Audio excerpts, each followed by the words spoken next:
أعوذ بالله من الشيطان الرجيم.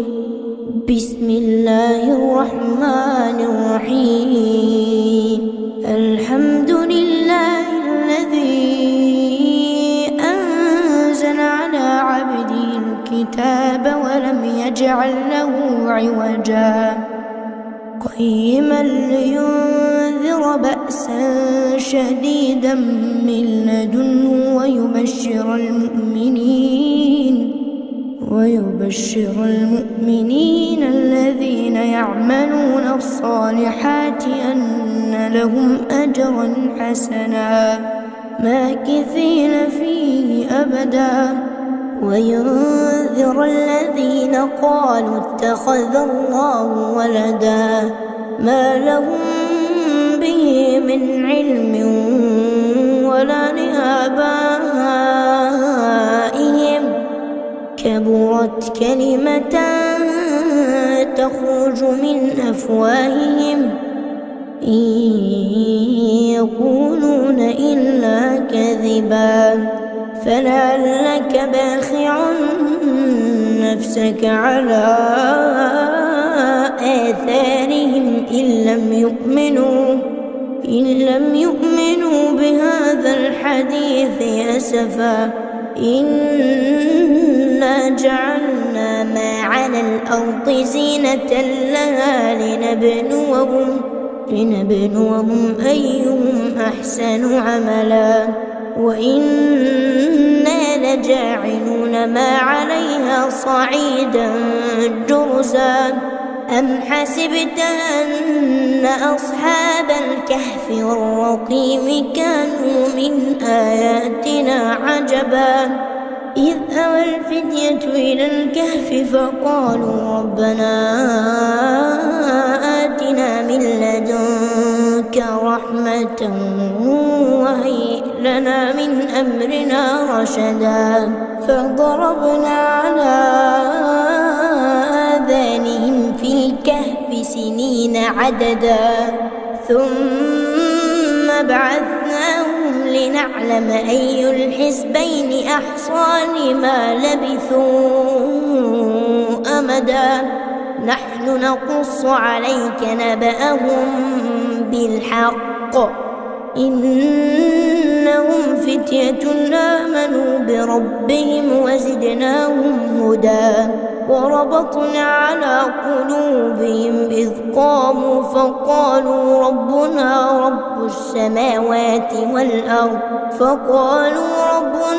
رب السماوات والأرض لن ندعو من دونه إلها لقد قلنا إذا شططا هؤلاء قوم اتخذوا من دونه آلهة لولا يأتون عليهم بسلطان بين فمن أظلم ممن افترى على الله كذبا وإذ اعتزلتموهم وما يعبدون إلا الله فأووا إلى الكهف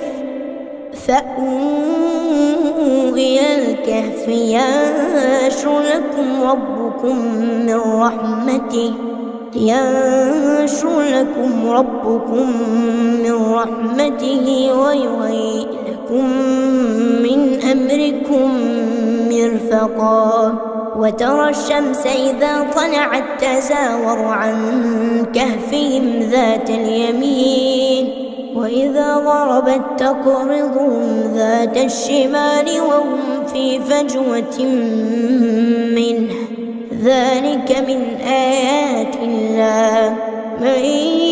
يهد الله فهو المهتد ومن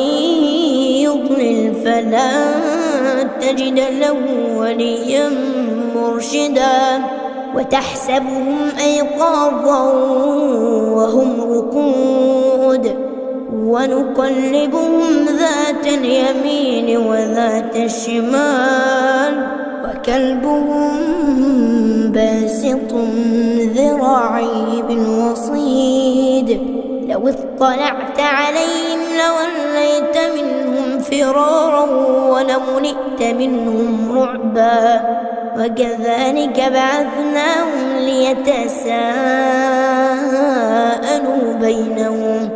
قال قائل منهم كم لبثتم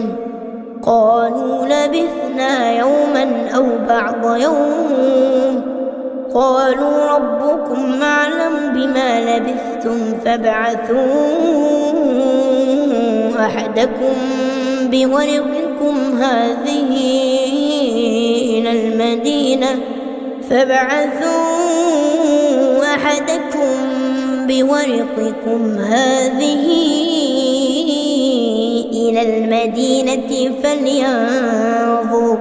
فلينظر أيها أزكى طعاما فليأتكم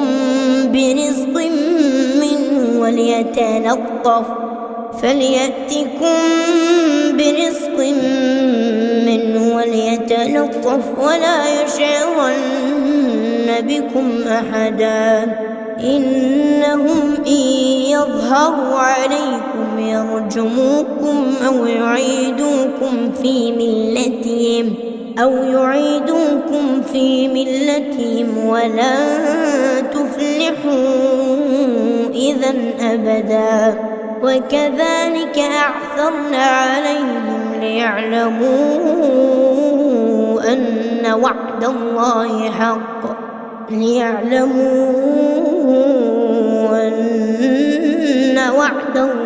حق وأن الساعة لا ريب فيها إذ يتنازعون بينهم أمرهم فقالوا ابنوا عليهم بنيانا ربهم أعلم بهم قال الذين غلبوا على أمرهم لنتخذن عليهم مسجدا سيقولون ثلاثة رابعهم كلبهم ويقولون خمسة سادسهم كلبهم رجما بالغيب ويقولون سبعة وثامنهم كلبهم قل ربي أعلم بعدتهم ما يعلمهم إلا قليل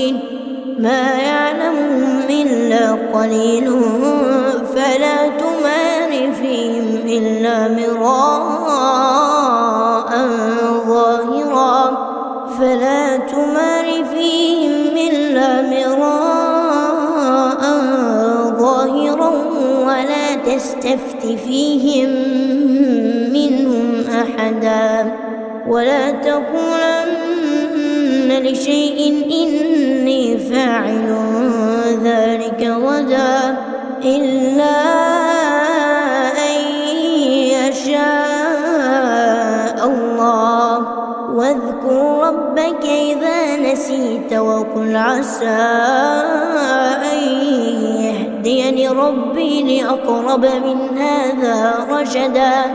ولبثوا في كهفهم 300 سنين وازدادوا 9 قل الله أعلم بما لبثوا له غيب السماوات والأرض أبصر به وأسمع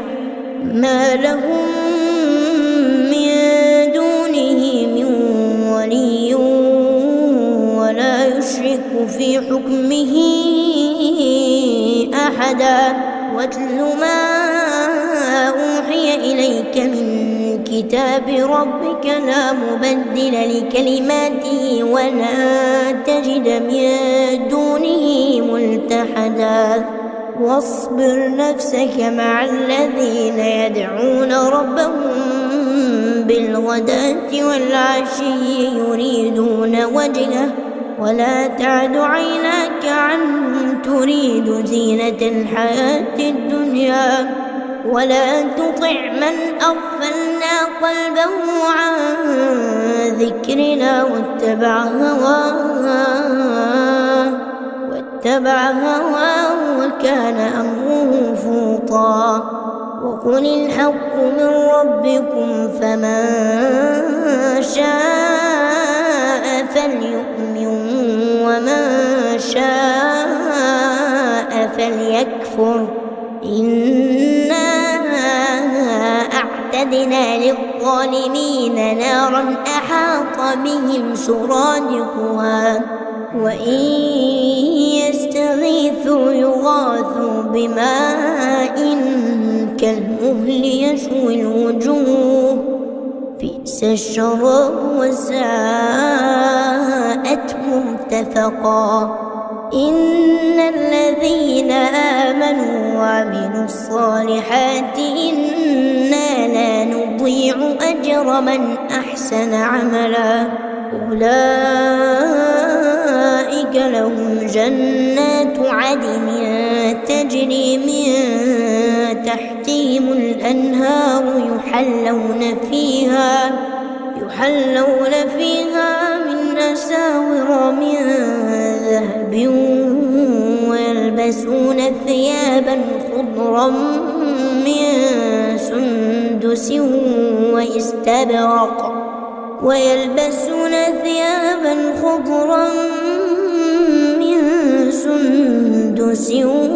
واستبرق متكئين فيها على الأرائك نعم الثواب وحسنت مرتفقا. واضرب لهم مثلا رجلين جعلنا لأحدهما جنتين من أعناب وحففناهما بنخل وجعلنا بينهما زرعا. كلتا الجنتين آتت أكلها ولم تظلم منه شيئا وفجرنا خلالهما نهرا. وكان له ثمر فقال لصاحبه وهو يحاوره أنا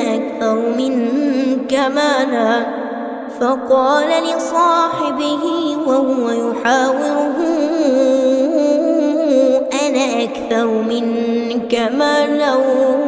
وأعز نفرا. ودخل جنته وهو ظالم لنفسه قال ما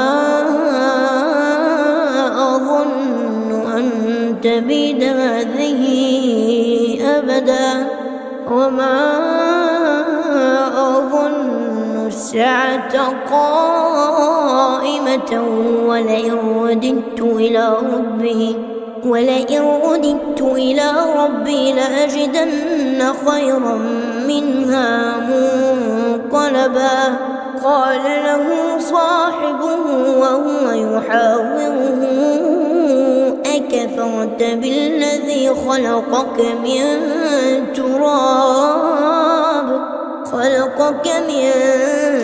تراب ثم من نطفة ثم سواك رجلا لكن هو الله ربي ولا أشرك بربي أحدا. ولولا إذ دخلت جنتك قلت ما شاء الله لا قوة إلا بالله إن ترني أنا أقل منك مالا وولدا فعسى ربي أن يؤتيني خيرا من جنتك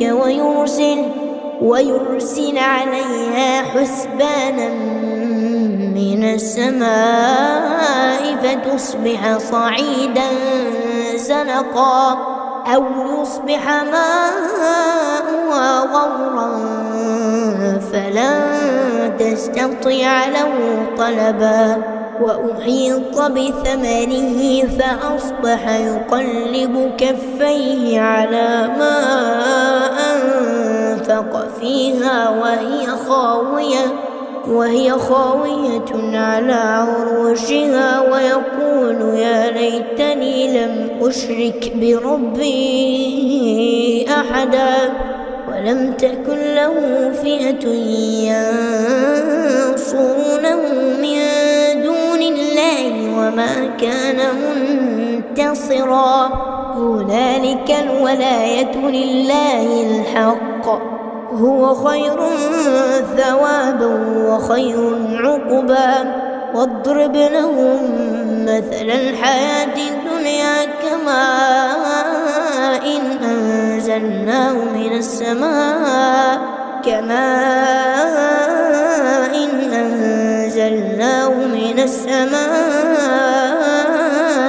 فاختلط به نبات الأرض فأصبح هشيما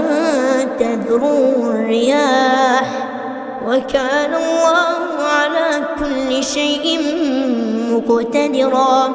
المال والبنون زينة الحياة الدنيا والباقيات الصالحات خير عند ربك ثوابا وخير أملا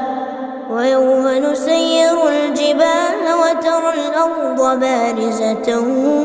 وحشرناهم فلم نغادر منهم أحدا وعرضوا على ربك صفا لقد جئتمونا كما خلقناكم أول مرة بل زعمتم أن لن نجعل لكم موعدا ووضع الكتاب فترى المجرمين مشفقين مما فيه ويقولون يا ويلتنا ما لهذا الكتاب لا يغادر صغيرة ولا كبيرة إلا أحصاها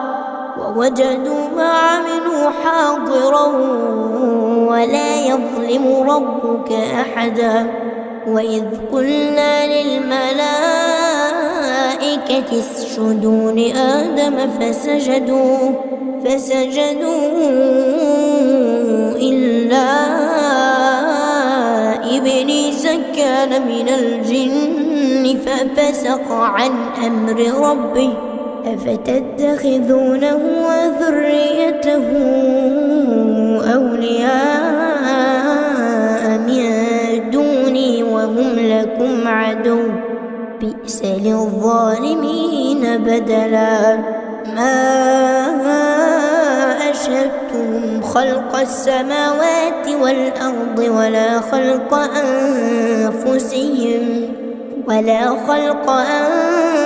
أنفسهم وما كنت متخذ المضلين عضدا ويوم يقول نادوا شركائي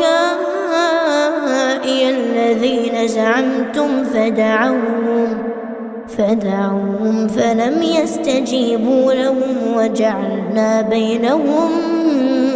موبقا ورأى المجرمون النار فظنوا أنهم مواقعوها ولم يجدوا عنها مصرفا ولقد صرفنا في هذا القرآن للناس من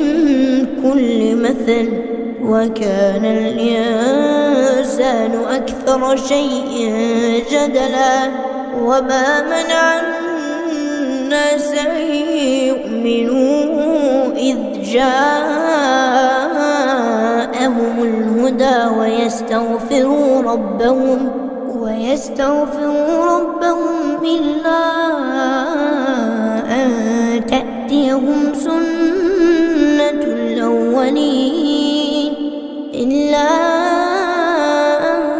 تأتيهم سنة الأولين أو يأتيهم العذاب قبلا وما نرسل المرسلين إلا مبشرين ومنذرين ويجادل الذين كفروا بالباطل ليدحضوا به الحق واتخذوا آياتي وما أنذروا هزوا ومن أظلم ممن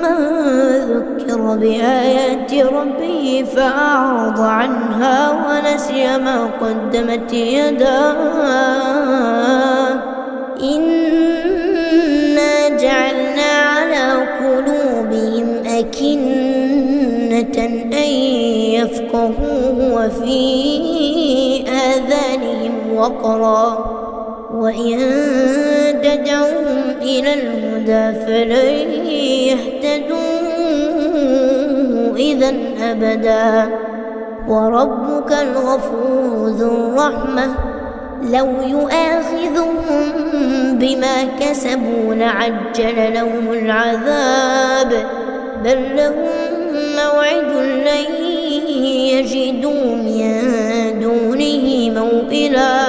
وتلك القرى أهلكناهم لما ظلموا وجعلنا لمهلكهم موعدا وإذ قال موسى لفتاه لا أبرح حتى أبلغ مجمع البحرين أو أمضي حقبا فلما بلغا مجمع بينهما نسيا حوتهما فاتخذ سبيله في البحر سربا فلما جاوزا قال لفتاه آتنا غداءنا لقد لقينا من سفرنا هذا نصبا قال أرأيت إذ أوينا إلى الصخرة فإني نسيت الحوت وما أنسانيه إلا الشيطان أن أذكره واتخذ سبيله في البحر عجبا قال ذلك ما كنا نبغ فارتدا على آثارهما قصصا فوجدا عبدا من عبادنا آتيناه رحمة من عندنا وعلمناه من لدنا علما قال له موسى هل أتبعك على أن تعلمني مما علمت رشدا قال إنك لن تستطيع معي صبرا وكيف تصبر على ما لم تحط به خبرا قال ستجدني إن شاء الله صابرا ولا أعصي لك أمرا قال فإن اتبعتني فلا تسألني عن شيء حتى أحدث لك منه ذكرا فانطلقا حتى إذا ركبا في السفينة خرقها قال أخرقتها لتغرق أهلها لقد جئت شيئا إمرا قال ألم نقل إنك لن تستطيع معي صبرا قال لا تؤاخذني بما نسيت ولا ترهقني من أمري عسرا فانطلقا حتى إذا لقيا غلاما فقتله قال أقتلت نفسا زكية بغير نفس لقد جئت شيئا نكرا قال ألم أقل لك إنك لن تستطيع معي صبرا قال إن سألتك عن شيء بعدها فلا تصاحبني قد بلغت من لدني عذرا فانطلقا حتى إذا أتيا أهل قرية استطعما أهلها فأبوا أن يضيفوهما فوجدا فيها جدارا يريد أن ينقض فأقامه قال لو شئت لاتخذت عليه أجرا قال هذا فراق بيني وبينك سأنبئك بتأويل ما لم تستطع عليه صبرا أما السفينة فكانت لمساكين يعملون في البحر فأردت أن أعيبها وكان وراءهم ملك يأخذ كل سفينة غصبا وأما الغلام فكان أبواه مؤمنين فخشينا أن يرهقهما طغيانا وكفرا فأردنا أن يبدلهما ربهما خيرا منه زكاة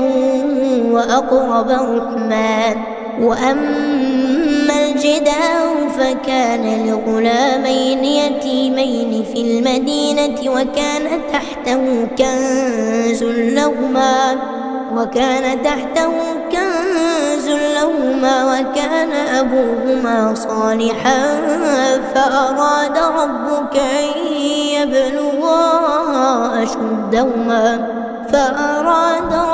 أن يبلغا أشدهما ويستخرجا كنزهما رحمة من ربك وما فعلته عن أمري ذلك تأويل ما لم تسطع عليه صبرا ويسألونك عن ذي القرنين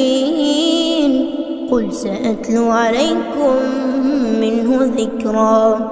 إنا مكنا له في الأرض وآتيناه من كل شيء سببا فأتبع سببا حتى إذا بلغ مغرب الشمس وجدها تغرب في عين حمئة ووجد عندها قوما قلنا يا ذا القرنين إما أن تعذب وإما أن تتخذ فيهم حسنا قال أما من ظلم فسوف نعذبه ثم يرد إلى ربه فيعذبه عذابا نكرا وأما من آمن وعمل صالحا فله جزاء الحسنى وسنقول له من أمرنا يسرا ثم أتبع سببا حتى إذا بلغ مطلع الشمس وجدها تطلع على قوم لم نجعل لهم من دونها سترا كذلك وقد أحطنا بما لديه خبرا ثم أتبع سببا حتى إذا بلغ بين السدين وجد من دونهما قوما لا يكادون يفقهون قولا قالوا يا ذا القرنين إن يأجوج ومأجوج مفسدون في الأرض فهل نجعل لك خرجا على أن تجعل بيننا وبينهم سدا قال ما مكني فيه ربي خير فاعينوني بقوة أجعل بينكم وبينهم ردما آتوني زبر الحديد حتى إذا ساوى بين الصدفين قال انفخوا حتى إذا جعله نارا قال آتوني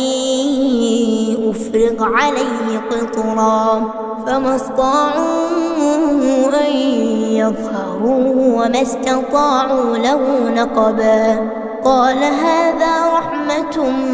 من ربي فإذا جاء وعد ربي جعله دكاء وكان وعد ربي حقا وتركنا بعضهم يومئذ يموج في بعض ونفخ في الصور فجمعناهم جمعا وعرضنا جهنم يومئذ للكافرين عرضا الذين كانت أعينهم في غطاء عن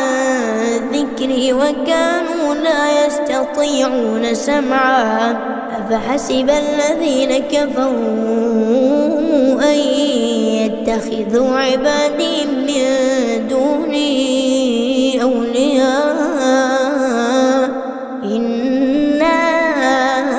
أعتدنا جهنم للكافرين نزلا قل هل ننبئكم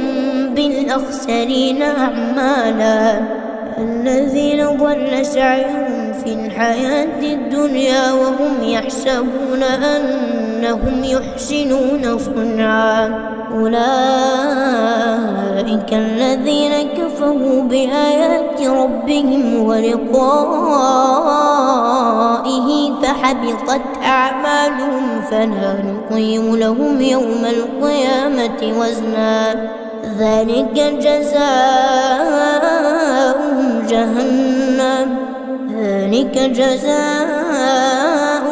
جهنم بما كفروا واتخذوا آياتي ورسلي هزوا إن الذين آمنوا وعملوا الصالحات كانت لهم جنات الفردوس نزلا خالدين فيها لا يبغون عنها حولا قل لو كان البحر مدادا لكلمات ربي لنفد البحر قبل أن تنفد